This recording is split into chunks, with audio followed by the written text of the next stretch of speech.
Selamat datang di episode pertama. Sekarang kamu tahu.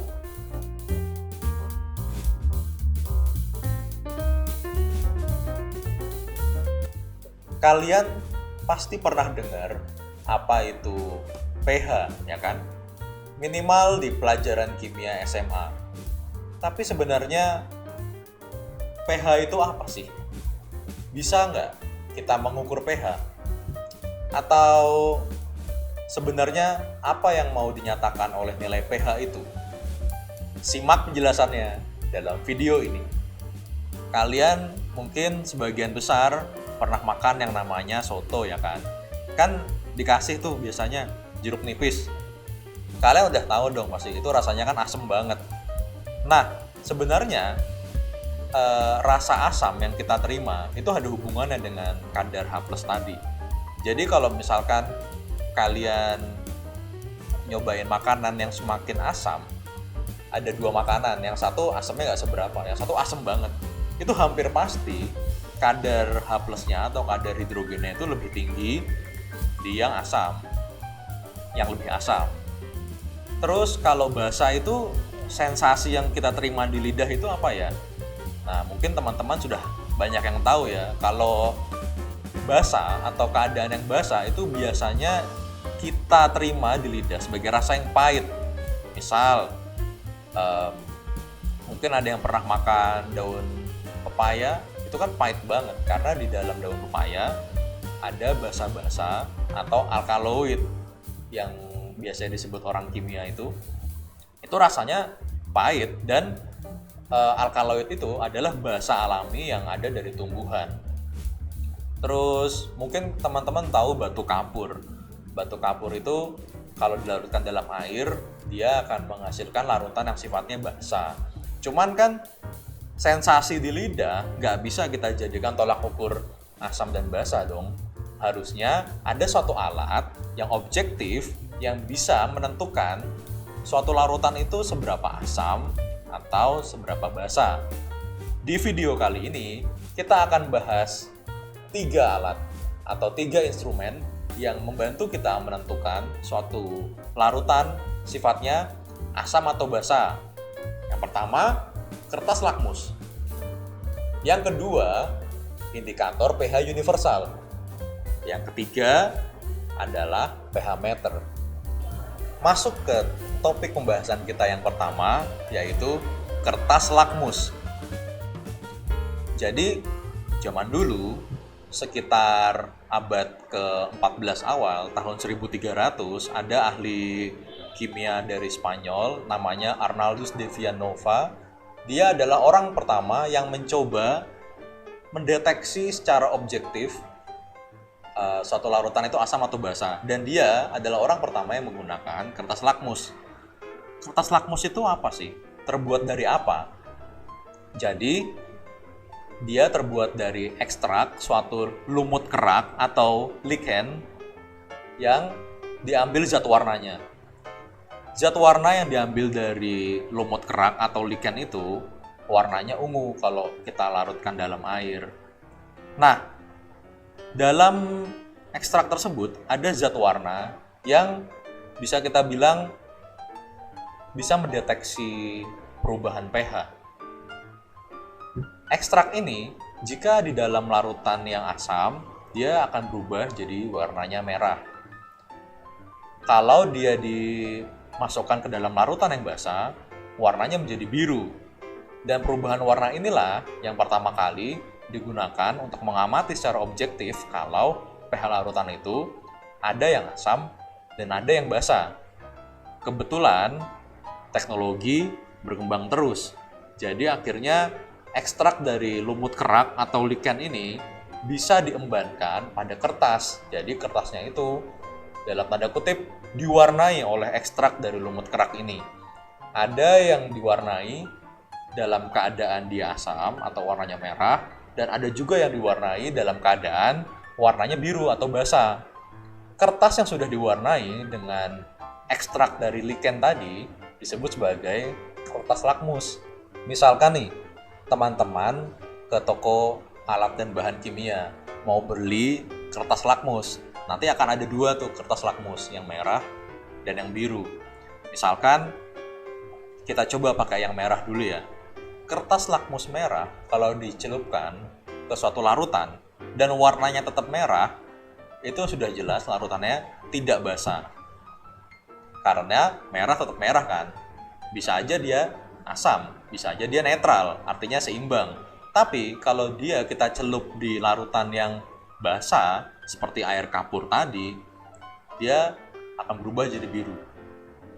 Perubahan warna merah jadi biru mengindikasikan kalau larutan itu basah. Sedangkan sebaliknya, air kapur yang sama, misal ke dalamnya kita celup kertas lakmus yang biru, ya nggak akan ada perubahan. Karena basah, ya tetap basah. Tapi kalau kertas lakmus yang biru dicelup ke misalkan perasan jeruk nipis, pasti dia akan jadi merah. Atau teman-teman bisa iseng-iseng coba beli minuman rasa jeruk di toko, di warung, atau peras jeruk sendiri.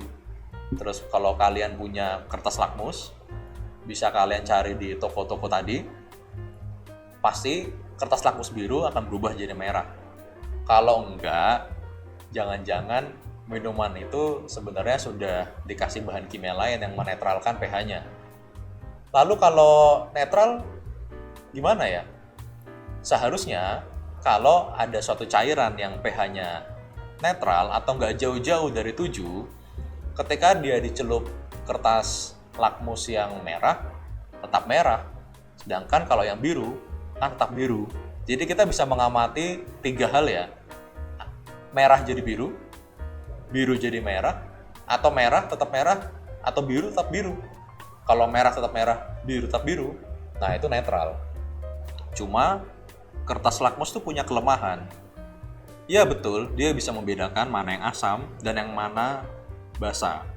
Tapi dia tidak bisa sampai pada suatu kesimpulan mana yang lebih asam dari sesama yang asam, mana yang lebih basah dari sesama yang basah. Karena kita dari kertas lakmus nggak tahu mana yang pH 1, mana yang pH 2, mana yang pH 3. Semua yang pH 1, 2, 3 itu kalau kena lakmus biru, ya semua akan jadi merah. Sebaliknya, di antara larutan-larutan yang basah, misalkan pH 12, pH 13, pH 14, semua akan mengubah kertas lakmus merah menjadi biru. Lah, gimana caranya kalau kita mau tahu berapa sih nilai pH-nya?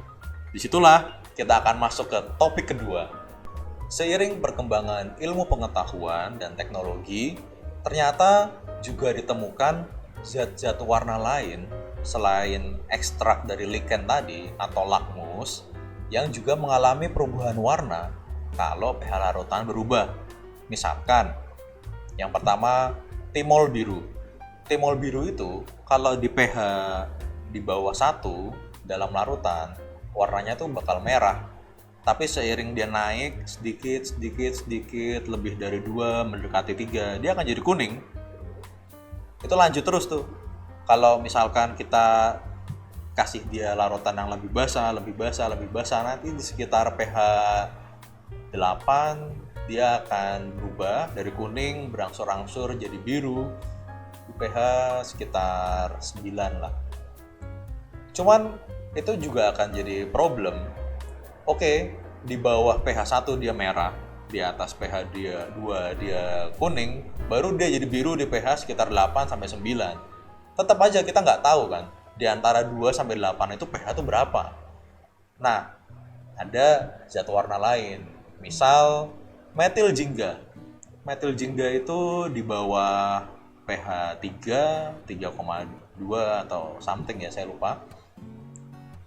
Metil jingga di bawah pH 3 warnanya tuh merah, tapi dia akan berangsur-angsur jadi kuning setelah melewati pH sekitar 4. Nah, di sini kita udah bisa membedakan nih pH 1, pH 2, pH 3, pH 4. Tapi belum mencukupi semua rentang.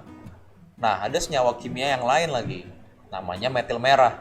Metil merah itu di bawah pH 4,8 warnanya merah, tapi kalau pH-nya naik di atas 6, dia juga jadi kuning. Dan ada satu lagi yang mungkin kalian akrab kalau kalian pernah melakukan titrasi asam basa, yaitu phenolphthalein. Phenolphthalein itu kalau asam nggak ada warnanya, colorless, bening. Kamu nggak tahu di suatu cairan itu ada phenolphthalein atau enggak. Tapi begitu pH-nya mendekati 8, beranjak ke 10, dia akan berubah jadi ungu yang cantik banget. Fuchsia kalau kalian cari di istilah bahasa Inggris. Nah, di sini kan udah dapat gambaran ya. Ada berbagai macam zat warna yang masing-masing tuh punya perubahan pH di rentang masing-masing.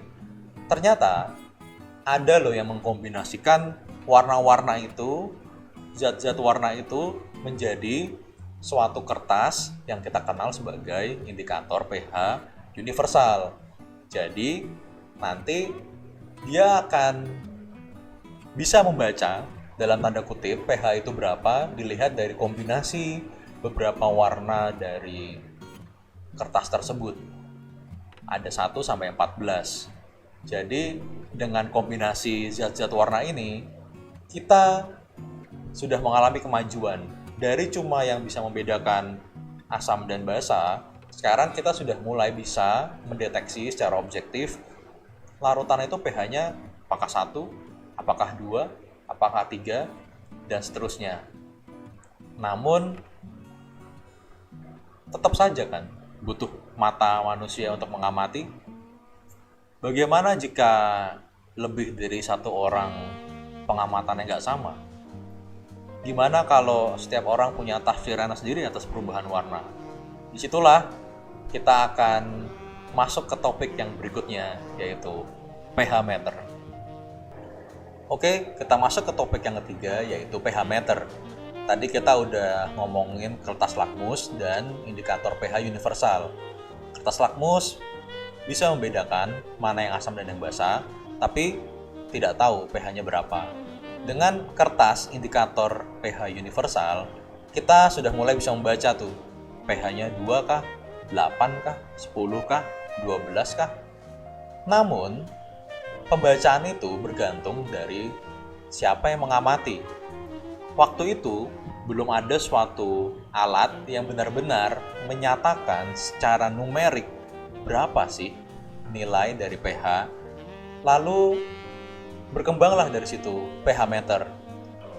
pH meter pertama kali dipatenkan teknologinya oleh seseorang bernama Arnold Orville Beckman pada tahun 1934 di US Patent. Gimana cara kerja dari pH meter?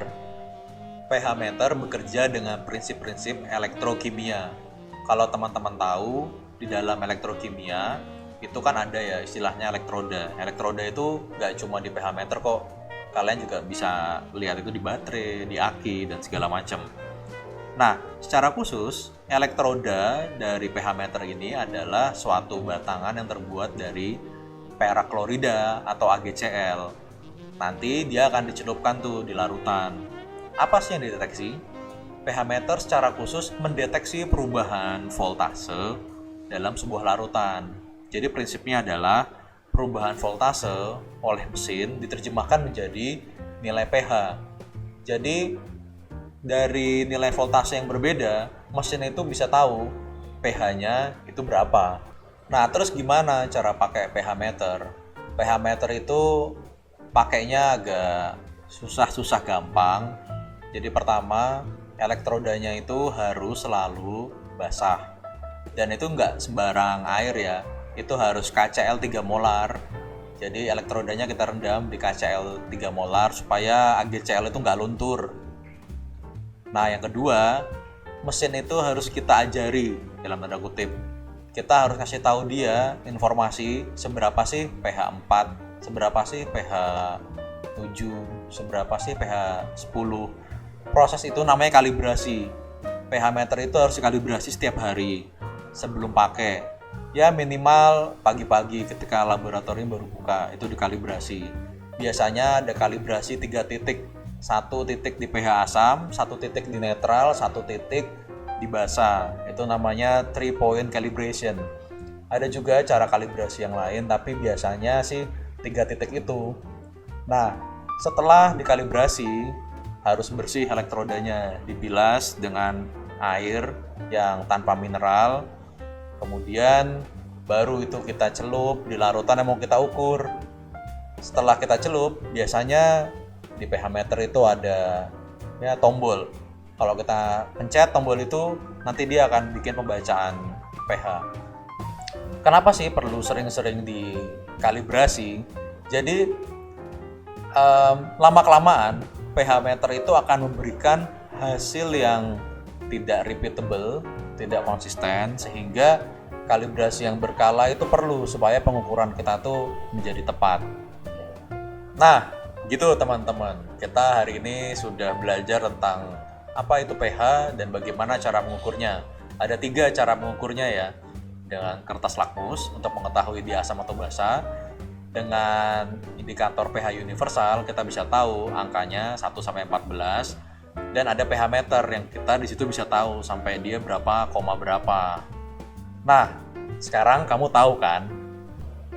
Oke teman-teman, terima kasih sudah menonton video ini dari awal sampai akhir ya. Kalau kalian suka, boleh dong like dan share ke teman-teman kalian yang lain. Kalau kalian punya pengalaman seputar penggunaan kertas lakmus, indikator pH universal, dan pH meter, boleh dong sharing di kolom komentar di bawah ini. Jangan lupa subscribe ya.